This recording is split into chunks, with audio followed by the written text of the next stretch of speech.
presentación. Muchas gracias a todos nuevamente y bienvenidos. Y les paso la palabra a José Gracia.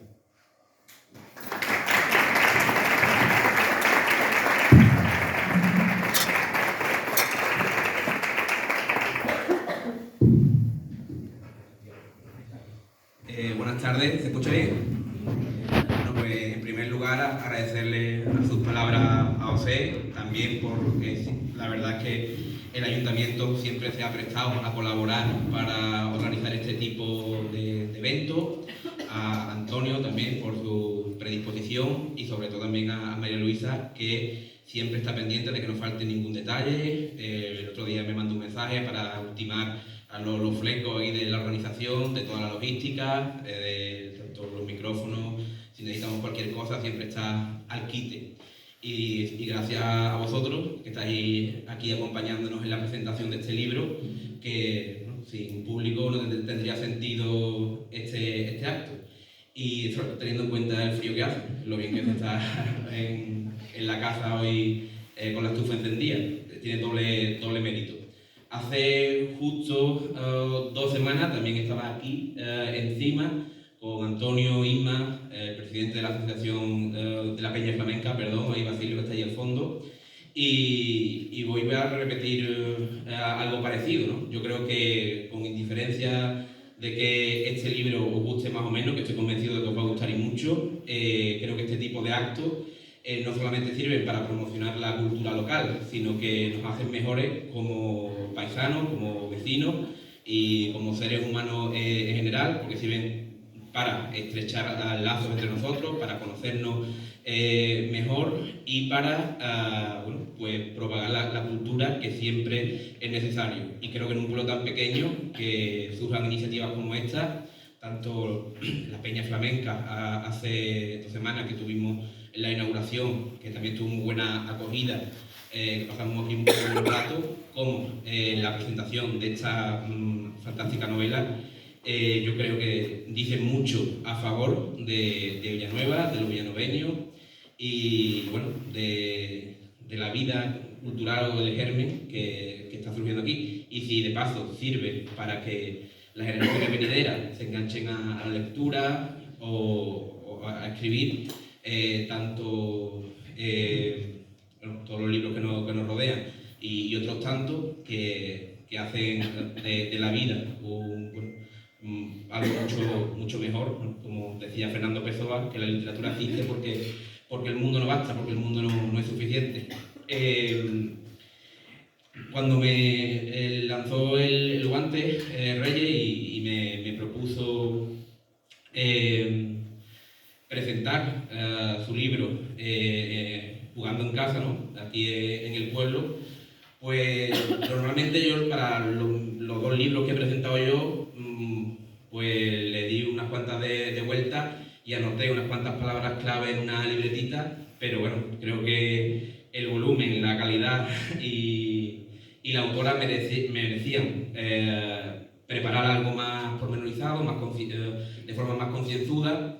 Y si os parece bien, pues voy a pasar a leer una presentación que he escrito sobre bueno, pues cómo surge esta colaboración y esta amistad y por qué tenéis la obligación moral de leer Hija Olvidada, ¿vale? Pues si os parece bien, os la leo y bueno, pues ya le cedo la palabra a Reyes o comentamos lo que queráis.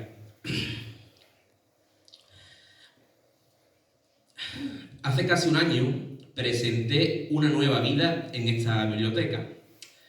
Perdonad la publicidad, pero siempre que un escritor acude a algún sitio, lo hace para hablar de su libro. En aquella ocasión, un miembro del público me animó a que la próxima vez presentara una novela. Y como yo soy muy obediente, le he hecho caso y aquí está. Aquí tengo Hijas Olvidadas sobre la mesa, en mi mano. Salvo por el pequeño detalle de que no he sido yo quien la ha escrito. Aunque no me hubiera importado en absoluto por las diferentes razones que desglosaré en unos minutos. Pero antes me gustaría contar el origen de esta curiosa propuesta. En uno de sus artículos, Arturo Pérez Reverte, confesaba que los amantes de la literatura tendemos a fijarnos en los títulos de los libros de las personas que leen a nuestro alrededor. Él mismo confesaba que ha llegado a girar el cuello y a doblar la espalda para averiguar qué libros leen los demás en los bares y en los parques de medio mundo. A mí me ha ocurrido algo parecido con Reyes. Un amigo en común me contó que era una lectora voraz y además que solía compartir la reseña de sus últimas lecturas en Instagram. Así que decidí seguirla para engrosar mi larga lista de libros pendientes y forrar con alguna novela el último hueco libre de la guardilla. Me reconforta que las redes sociales sirvan para conocer los gustos literarios de los demás y no solo para husmear en su vida privada. Al poco tiempo me enteré que la avezada lectora había devenido en una nueva escritora. Compré el libro por internet y en cuanto salí del punto de recogida con el paquete bajo el brazo, lo empecé a leer en un bar de Barbate entre una cerveza bien fría y una tapa de atún.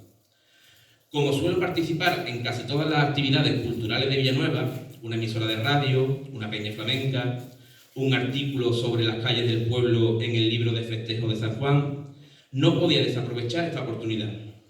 Y hablando de calle, si algún día Reyes gana el premio Cervantes y José, o el futuro alcalde o alcaldesa, le dedica una calle, podré presumir de que yo presenté su novela.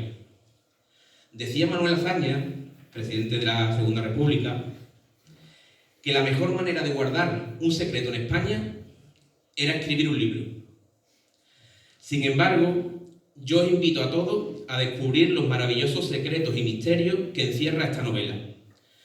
En primer lugar, habría que destacar la generosidad de Reyes, porque casi todos los personajes de Hijas Olvidadas podrían protagonizar novelas independientes, porque no son arquetipos planos y previsibles, sino seres complejos y contradictorios, marcados por un pasado turbio que determina sus decisiones, enganchando al lector desde el principio. La autora ha tenido la deferencia, el detalle de regalarnos una trepidante historia coral en la que reverberan muchos temas trascendentales, desde las relaciones tóxicas hasta la explotación sexual de las mujeres, pasando por la avaricia, el machismo y sobre todo, que creo que es el tema principal, y si no tú me corriges, el origen del mal. El origen del mal está muy presente en esta novela. El hallazgo de los cadáveres de las mujeres asesinadas, descritos con una prosa sobria y descarnada, convierten al lector en testigo de excepción de las investigaciones policiales, como un inmenso rompecabezas cuyas piezas van encajando en el último tramo de la novela a un ritmo vertiginoso. Las tramas que recorren las páginas de Hijas Olvidadas podrían funcionar perfectamente como guiones de grandes series de televisión como True Detective o Mindhunter, en la que no solo se intenta atrapar al asesino, sino adentrarse también en su psique y conocer las causas de la crueldad, el sadismo y las perversiones más execrables. Otro de los méritos de esta novela es su crudeza. En una entrevista concedida a un medio de Valencia, Reyes, aquí presente, advertía que la realidad es aún más brutal que su novela. Y en una época dominada por una moral un tanto hipócrita y posmoderna y la proyección constante de supuestas vidas idílicas en las redes sociales, Hijas Olvidadas nos recuerda la existencia de un mundo hostil e injusto que no queremos ver. La filósofa alemana Hannah Arendt acuñó la expresión la banalidad del mal, cuando cubrió el juicio de Adolf Eichmann, teniente coronel de las SS y uno de los principales responsables del Holocausto. Arendt sostenía que cualquier persona aparentemente normal podía cometer las mayores atrocidades sin reparar en las consecuencias de sus actos. Reyes, a mi juicio, corrobora la tesis de esta pensadora porque demuestra que el mal es voluble y multifactorial. Ella, a través de esta historia, no se centra únicamente en el origen familiar, la educación o el cerebro, sino que abre un amplio abanico de posibilidades, jugando con las relaciones de poder, los vicios más ocultos, la sed de venganza y los traumas sin resolver. También me gustaría comentar que una de las grandes dificultades que entraña la escritura de una buena novela es la verosimilitud, y Reyes ha superado ese objetivo con creces, porque los sentimientos de los personajes salpican al lector. Se oyen los gritos, se palpa la tensión, se huele el miedo e incluso se otean las olas del mar Mediterráneo rompiendo en la playa del Palo. Los diálogos resultan creíbles y los registros se corresponden con la identidad de cada personaje. Entrando ya en un terreno ya más personal, más subjetivo si cabe, me gustaría también destacar que una de las cosas que más me ha gustado del libro ha sido la dedicatoria. Antes del índice podemos leer: a mi padre, que me descubrió la magia oculta en los libros. Yo celebré esa coincidencia, porque mi padre también me contagió la afición a la lectura, una de las más grandes y gratas herencias que puede recibir un hijo. A los libros le debo las mayores alegrías que me ha dado la vida. Siguiendo con los detalles de este libro, querría acabar con el título de uno de sus capítulos: El mar devuelve lo que no le pertenece. Hace casi un año, justo aquí, dije sobre estas tablas y apoyado en esta mesa, en compañía de Alejandro y Basilio, que están aquí, y de José, que también les agradezco que me hayan acompañado en la presentación del libro de Reyes, que cuando un escritor publica un nuevo libro, deja de pertenecerle a él y pasa a ser propiedad de los lectores. Por favor, adopten a estas hijas olvidadas. No se arrepentirán. Muchas gracias.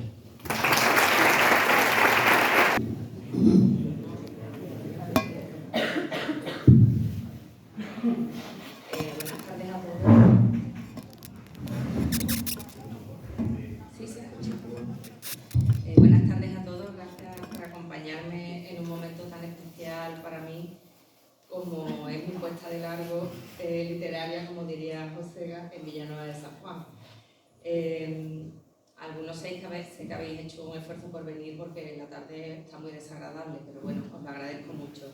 También tengo que dar las gracias a las personas que no han podido venir, pero que me han mandado muestras de apoyo por las redes sociales o por WhatsApp, por mensajitos, vamos.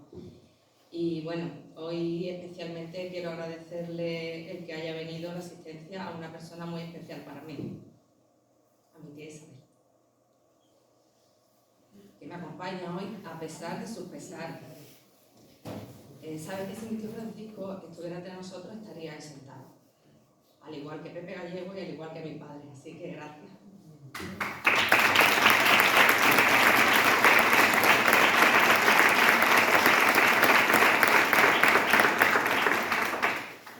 También quiero expresar mi agradecimiento a José Reyes y a Antonio Calderón por su interés, por su dedicación, por haber hecho este acto posible. También organizado, eso que estoy diciendo, yo he presentado ya la novela en Sevilla y en Málaga y con diferencia este es el acto mejor organizado de los tres, vamos. No solamente lo han organizado estupendamente, sino que además se han traído una librería de Osuna, porque el libro yo firmé por contrato, no lo puedo vender, de manera que, vamos, que tiene muchísimo mérito y es digno de, bueno, de admiración por mi parte, ¿vale? Cuando Antonio Calderón me comentó que si me apetecía presentar Hijas Olvidadas en mi pueblo, pues me quedé paralizada. Yo la primera entrada es, no sé, me lo tengo que pensar, ¿verdad? Fue un poco raro, pero digo, hijo, que yo soy así. Luego me alegro mucho de hacer las cosas, pero al principio me quedo como muy cortada, porque es que me cuesta mucho trabajo este tipo de cosas. Yo pensaba, digo, es que nadie es profeta en su tierra. Bueno, es que yo tampoco quiero ser profeta, pero si os digo la verdad, me siento muy querida hoy por vuestra compañía. Así que nada, que muchas gracias y la verdad que tampoco esperaba que lo organizaran de esta forma tan chula, vamos.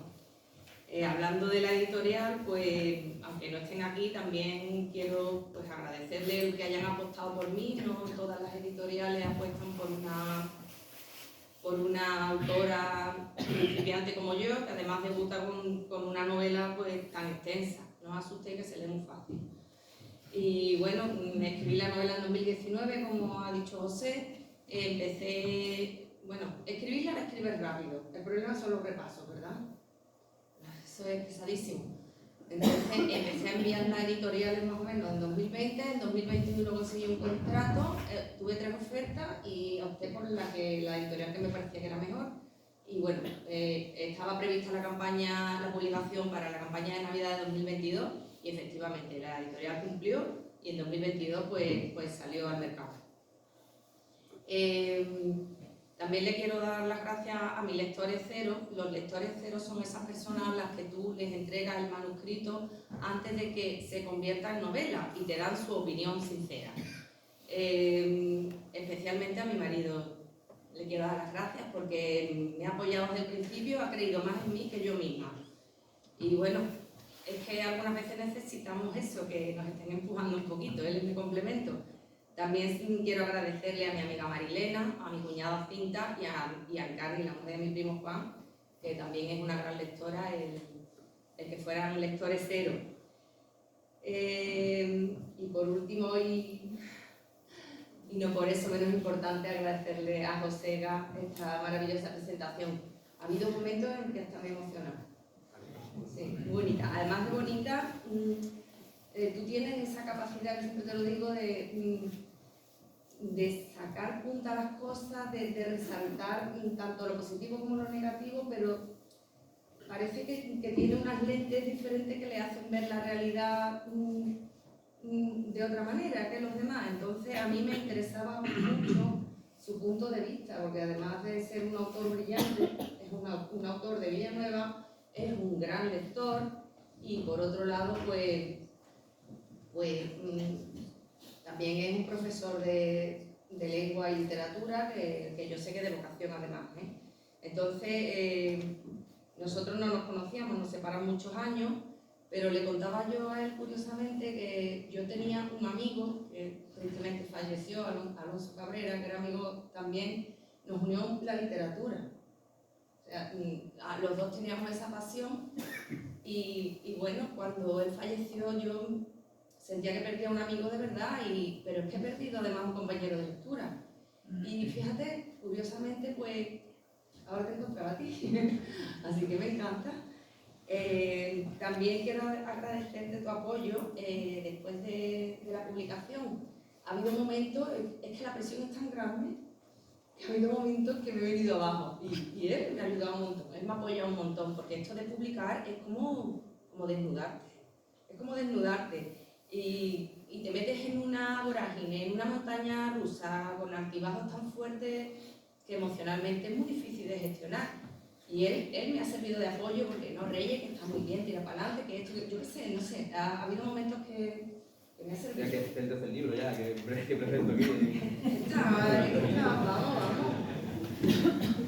En cuanto a por qué empecé a escribir, pues él lo ha contado un poco. Pues yo creo que es más pasión que otra cosa. Lo que pasa es que, claro, la vida, pues, yo tenía que trabajar y ganar dinero y de la escritura no se vive. De la escritura viven 4 en España.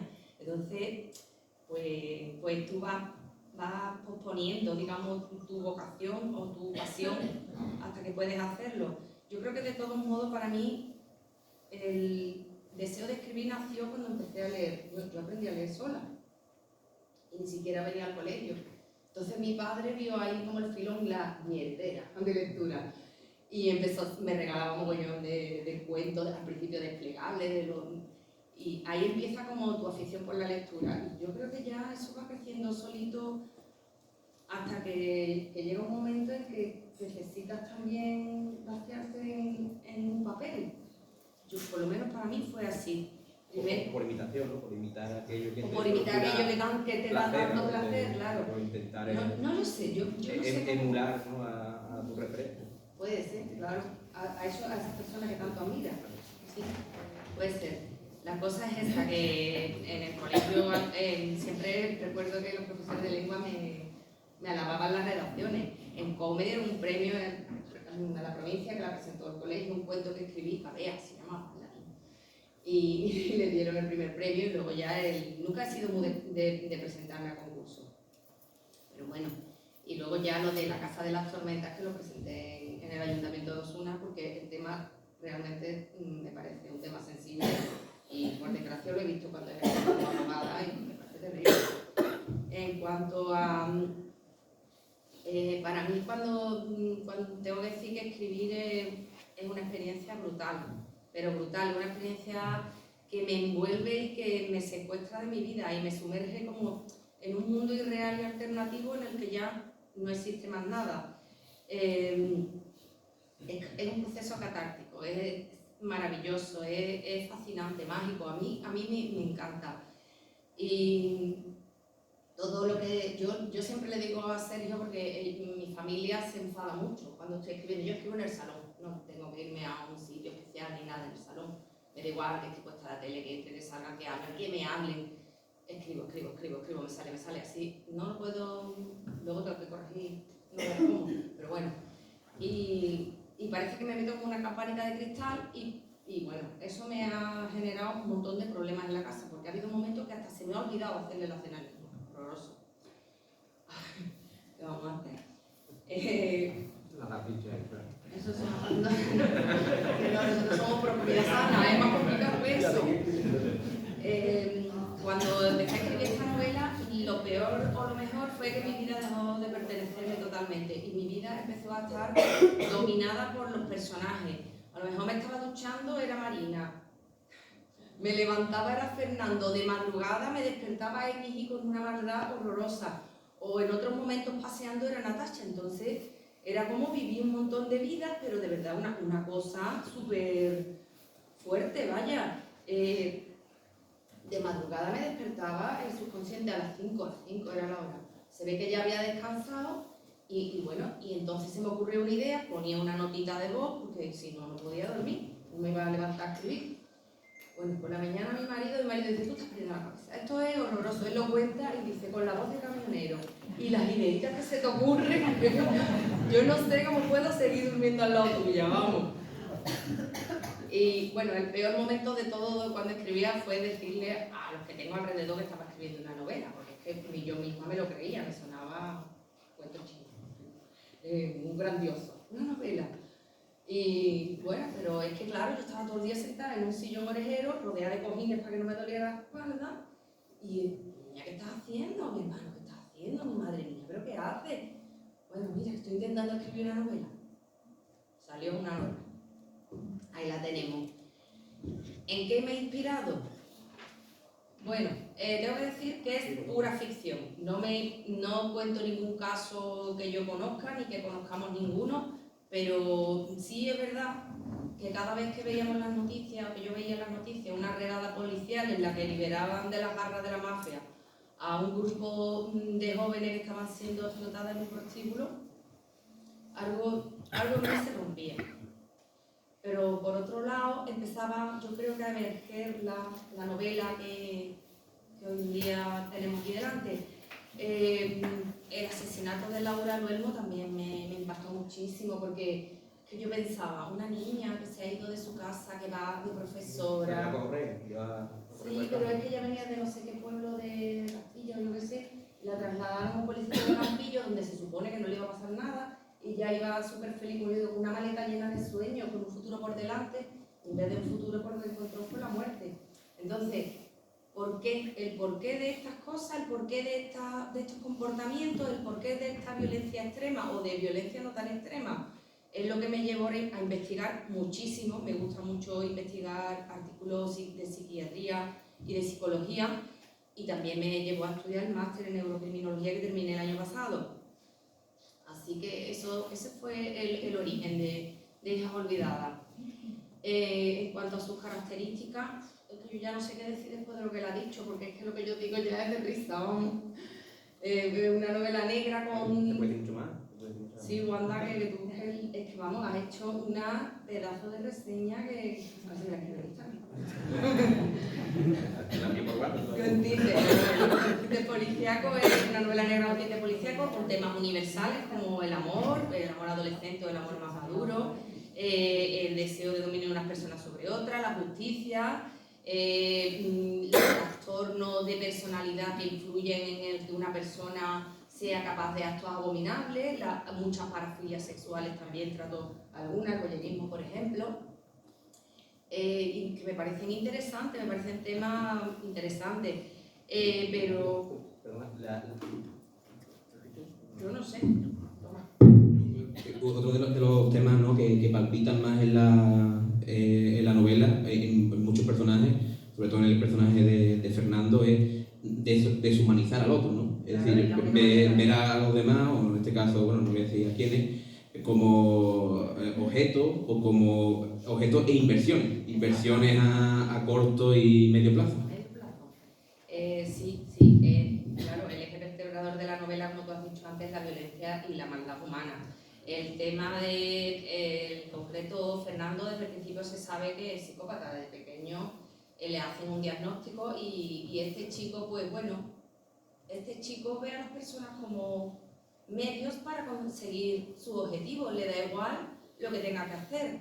Concretamente no es un asesino, que es lo más curioso, y es como poner de manifiesto también que es lo que yo decía en el artículo que me hicieron en la entrevista esta de Diario de Sevilla, que a lo mejor el psicópata no tiene por qué matar, a lo mejor el psicópata su objetivo simplemente es alcanzar esto y me da igual pisar todos los cuellos que tenga que pisar, yo lo voy a alcanzar. Y eso son características psicopáticas, si no es una personalidad psicopática sí que tiene pinceladas. Y claro, es interesante, es lo que quería yo poner de relieve, que no solamente es el psicópata, que también hay otro de esos, asesino que sale en la serie, sino que la cosa puede ser más fina y llegar a límites más insospechados y peores.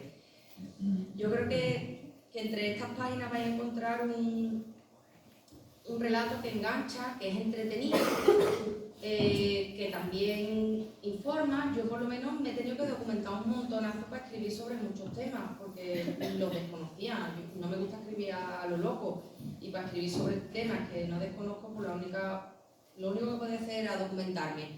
En el proceso de documentación he pasado malos momentos, malísimos. Sobre todo, aquí en el fondo hay una trama de explotación sexual, de chicas que engañan para prostituirlas. Entonces, pues he tenido que indagar en ese mundo y es terrorífico, para mi gusto es terrorífico. Pero que no hablo de prostitución, yo hablo de explotación sexual, o sea, explotación de otras personas.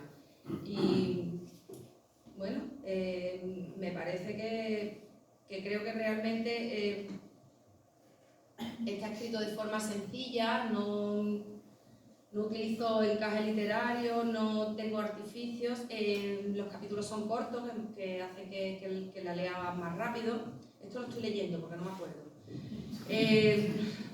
Los diálogos tienen un papel protagonista y una vez que se presentan los personajes y que se inicia la trama policial, es cuando realmente la novela despega.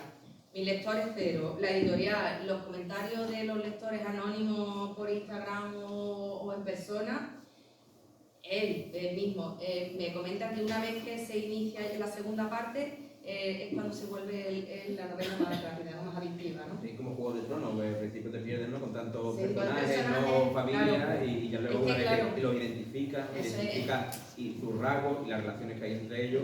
Claro, ya ahí se va precipitando la acción y aumenta el interés, ¿no?, del lector de manera exponencial. Claro, es una novela coral, como él ha dicho. Eso quiere decir que cada capítulo está escrito desde el punto de vista de un personaje, de manera que, claro, te vas encontrando Natalia, bueno, al final, Carlos, Marina, Inés.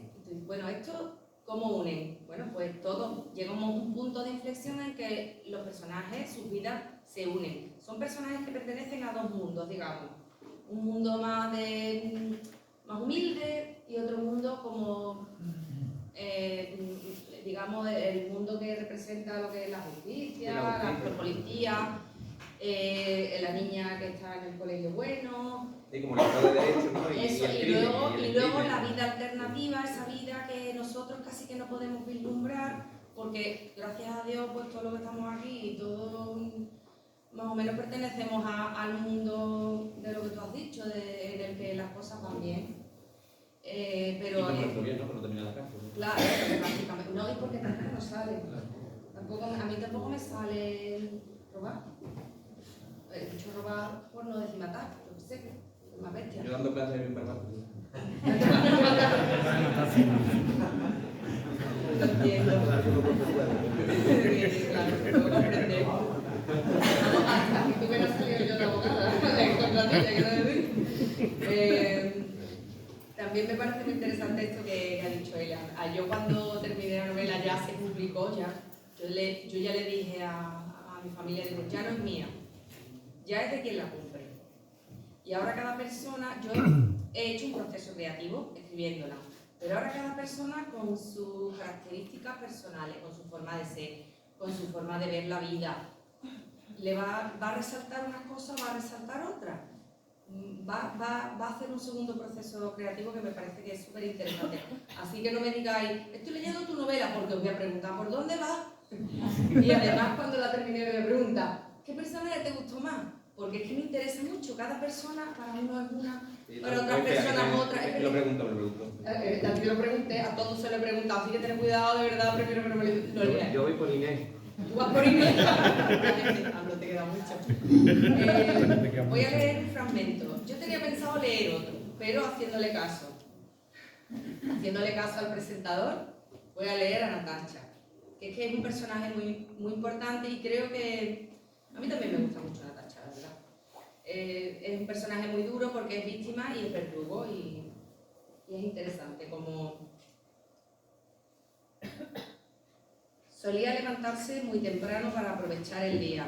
Desayunaba tranquilamente en su habitación, tomándose su tiempo, mientras veía una telenovela. Cuando acababa, corría durante 1 hora en una cinta eléctrica y luego hacía remo durante media hora más. Luchaba duro para contrarrestar los terribles efectos de la gravedad en su cuerpo. Estaba acostumbrada a deslumbrar y embelesar a los hombres con su presencia, de manera que la vejez y la decrepitud no entraban en sus planes. Controlaba con precisión todos y cada uno de los movimientos que se producían dentro de la casa, desde el gasto de electricidad hasta la calidad de la comida que se compraba. Allí no se movía ni una sola hoja sin su consentimiento. Abandonada por Dios y por los hombres, adoraba y veneraba al dinero como infalible deidad, a la que servía con verdadera abnegación. La vida le había enseñado que era el único compañero de viaje fiable, ya que todo tenía un precio. Nunca recibía visitas de nadie sin previo aviso. Lo último que permitiría era que alguien ajeno a la casa la viera sin arreglar. Se peinaba y maquillaba con cuidado después de ducharse. Lo hacía ella misma, ya que era quien mejor sabía sacar partido a sus encantos. 3 veces a la semana venía a su casa un masajista para ponerla a punto, así como una esteticien encargada de hacerle la manicura y la pedicura. No gastaba mucho dinero en ropa, no la necesitaba. Solía vestir con lencería de lujo, batas de seda y poco más. Por las noches, en hora punta, salía de sus dependencias al salón para dar una vuelta de supervisión y saludar a sus clientes. Verla coquetear con ellos era una verdadera clase de seducción para sus chicas, a las que aleccionaba para que se aplicaran en engatusar a los hombres. Las chicas eran quienes tenían el poder de crear la ilusión en los pobres incautos de pensar que ellos eran quienes manejaban realmente la situación. Parecía una diva que intimidaba y cautivaba a la vez.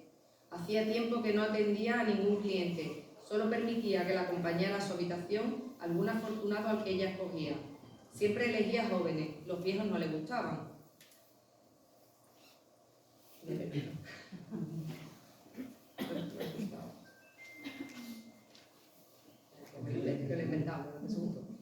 Se decía que si a algún chico le gustaba de verdad, podía llegar a cometer el exceso de no cobrarle. Sin embargo, si invitaba a su habitación a 2 jóvenes a la vez, aunque le gustaran mucho, siempre les cobraba. El negocio es menor de edad, decía. Reinaba en su burdel con autoridad y sagacidad, imponiendo su criterio a todos los que trabajaban allí como una verdadera tigresa. Ahí lo voy a dejar. Y si tenéis alguna pregunta...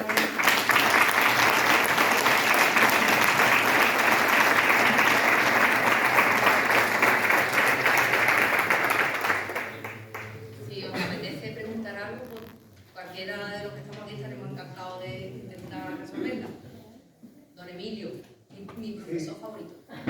No sé si se me va a oír porque mi voz estaba ¿El micrófono? Vale. Sí, lo he leído Ya lo sé. desde un principio, sí. Indudablemente, a lo que tú me decías, Sergio, yo creo que el libro a mí me aporta bastante, sobre todo en cuanto, bueno, aparte del estilo, aparte de lo meramente del formato, de lo meramente externo, literario, que es muy fluido, una expresión que se va digiriendo muy bien. Aparte de eso, me interesa más el contenido, porque yo diría que es un libro pedagógico y si consideramos los personajes, Inés, Cristina, Tomás, Valentina y su origen, vemos que una familia tradicional, aire conservador, religiosa, se nombra a Dios alguna vez, lo menos 2 veces, cosa que no es frecuente hoy día en los libros, ni en la tele, ni nada de esto, ¿verdad? Entonces a mí me da un mensaje bastante pedagógico. Y una cosa más que yo quería resaltar. Si alguno de nosotros nos cambiasen, nos diesen los genes de alguna de estas personas de prostitución y que negocian con la prostitución, nos diesen aquellos genes que los hubiésemos recibido y además la educación truncada que ellos han recibido, seríamos mejores que fueron ellos. A mí me ha hecho reflexionar mucho este libro, ¿verdad? Y entonces surge la compasión y ver a los demás con una cara de mayor bondad, de más capacidad para aceptarlo, puesto que yo no aseguraría que yo fuese mejor que todo esto, que ninguno de estos personajes. También la diferencia entre estos que he nombrado, con las rusas, con las rumanas, el Fernandito, vaya Fernando, que no acababa de merecer la cárcel, pero vaya, yo diría que sí. Bueno, no quiero decir mucho más. Tenemos... En teoría estaba en prisión. Sí. Bueno, pero no vamos a hacer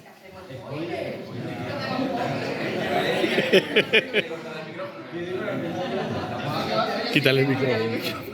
Bueno, y sobre todo lo que sí que tiene un contenido moral, sí, eminentemente moral, el origen del mal, vienes a pretender la solución, bueno, ya escribirías otra en que viésemos el final de todo esto también, cuál puede ser la solución. No tiene otra parte. Sí.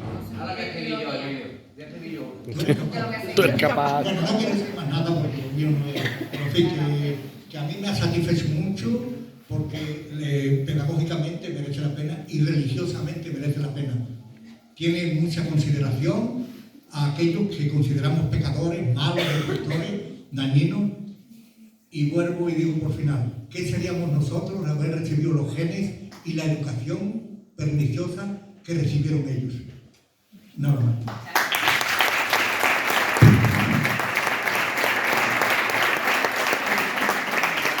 Ahí se refería con el segundo proceso creativo. Ya cada persona, según su educación o según su forma de ver las cosas, pues saca unas conclusiones. Yo no he tenido ánimo moralizador, pero sí lo que quería era poner de relieve esa realidad que es que nosotros somos los afortunados de la vida, por genes, por educación, porque hemos caído, porque hemos nacido aquí, sobre todo los de Villanueva, pero que somos afortunados de la vida porque no nos ha tocado vivir en la pobreza, en otro país donde a lo mejor nos hemos creído las promesas de otras personas para buscar unas oportunidades. Entonces, verdaderamente, por eso no somos víctimas y por eso también quizás no somos verdugos. Pero claro, a mí me parece muy interesante el tema de la trata de personas en general y de la explotación sexual en particular. Me parece deleznable porque además se juega con la mercantilización de los sentimientos, de las inseguridades, en fin, eso es una mafia. Eso es una mafia terrible. Si alguien tiene alguna pregunta más, sí. Bueno, yo te quería preguntar, primero voy a hacer una reseña en un capítulo de una serie que se llama Blacklist para encauzar, digamos, la pregunta. En ese capítulo trata sobre ya, es en la temporada 6, creo que es, o quinta, trata ese capítulo sobre el tráfico de personas. Y digamos que el protagonista de esta serie hace el tráfico de personas, pero de manera, aparte, como cualquier traficante o cualquier delincuente, para ganar dinero, pero sí garantizando unas mínimas condiciones para que este tráfico de personas se hagan en condiciones de seguridad y que estas personas, que lo que buscan es una vida mejor, el camino desde el país de origen hasta el país de destino no sea una auténtica odisea y que consigan llegar a este país, aunque sea de forma ilegal, para emprender un mejor futuro. Y sin embargo también hay otros traficantes de personas que lo que buscan es simplemente la ganancia económica, sin importarle poner en riesgo las vidas de las personas con las que trafican, y si mueren, pues mueren. Si los medios de transporte no cumplen con unas mínimas condiciones de seguridad, le da absolutamente igual, porque simplemente lo que busca es el rédito económico final. Entonces la policía al final se da cuenta que el delito va a existir. Ya que va a existir, pues por lo menos que se haga en condiciones lo más humanas posible. Si tiene que existir el mal, en este caso que utilicemos el mal menor. El mal menor sería... Y que el policía que vio el caso, primero cuando veía el caso cuando vemos, por ejemplo, en las noticias que una patera, X muerto, la percepción de verlo en las noticias a verlo en primera persona es diferente. Entonces mi pregunta es, cuando te has documentado para escribir este libro, o incluso en tu experiencia laboral como abogado, ¿qué has visto más en primera persona la maldad humana? Y a la hora de documentarte, ¿cómo te ha afectado?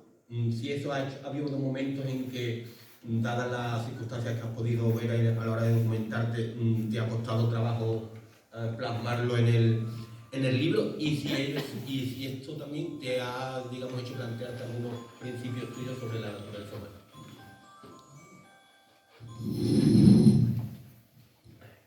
Gracias, José. En el caso de la novela,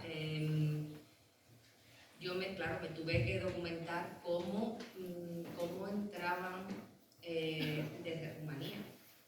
Es que tendría que hacer spoiler, pero no se utilizan... A ver, a ver cómo lo hago. Es que se utiliza lo que es el sistema del lover boy, que es otra historia, que es que las engañan pero con promesas de amor. También las engañan con promesas de trabajo, ¿vale? En este caso yo me he centrado en Fernando, que es el lover boy, por eso don Emilio decía Fernandito, que cállate al niño. Sí, claro, suplantaba su personalidad y bueno, y eso es una figura que existe, el lover boy. Es un chico que, es que no quiero, claro, ¿cómo lo digo?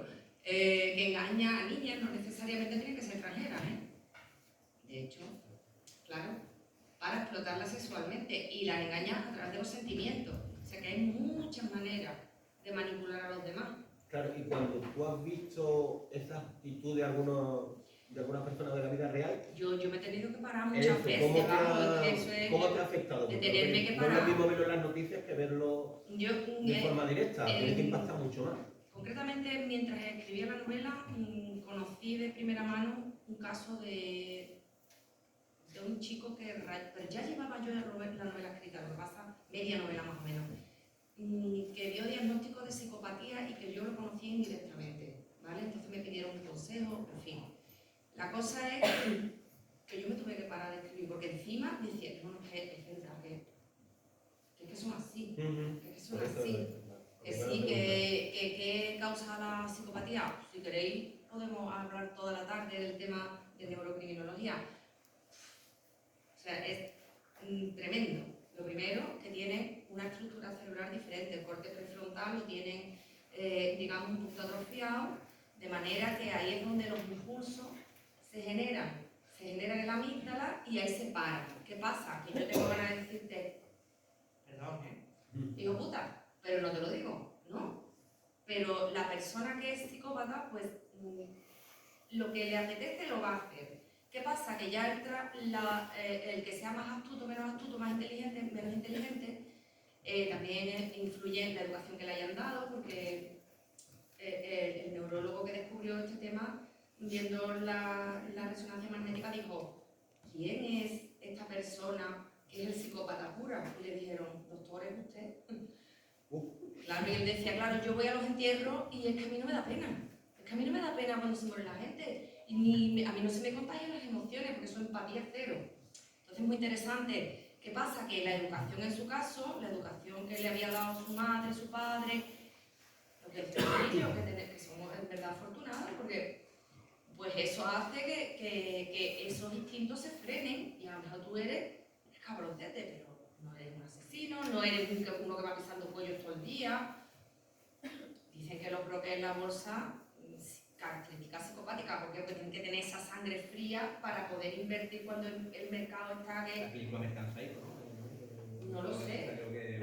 Muchos políticos dicen que también son psicópatas. O sea, quiero decirte, en realidad estamos rodeados de psicópatas, lo que ponía...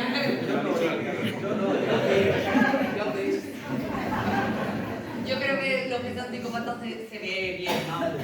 Eso se ve, vamos. Y nada, es muy interesante, claro, para mí es apasionante entrar en este mundo.